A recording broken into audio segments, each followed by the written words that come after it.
অতি ঠান্ডা, অতি বৃষ্টি, অনাবৃষ্টি, এগুলো সব আল্লাহ তাআলার পক্ষ থেকে আযাব হয়।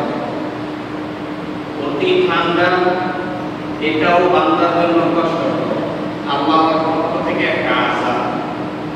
অতি গরম, তীব্র গরম, এটাও আল্লাহ সুবহানাহু ওয়া তাআলার পক্ষ থেকে বান্দার উপরে একটা আযাব।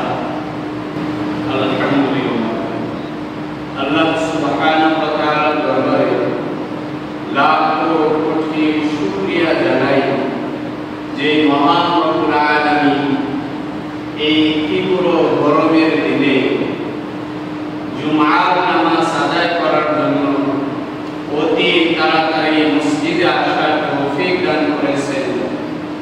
এজন্য দিল থেকে কালিমাতুশ শুকর আদায় করি আলহামদুলিল্লাহ।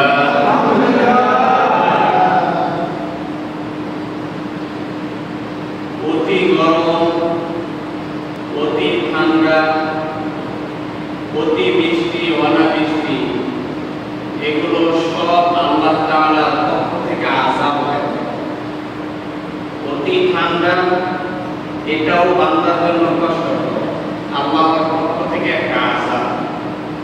অতি গরম, তীব্র গরম, এটাও আল্লাহ সুবহানাহু ওয়া তাআলার পক্ষ থেকে বান্দার উপরে একটা আযাব।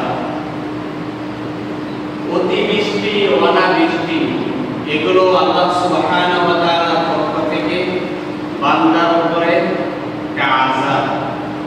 বান্দা যখন নাফরমানিতে আগায় যায় আর ইবাদত কমায় দেয়, তখন আল্লাহ তাআলা নারাজ হয়। উচিত ছিল যে বেশি ইবাদত, কারণ পাঠাইছেন আল্লাহ তাআলার জন্য।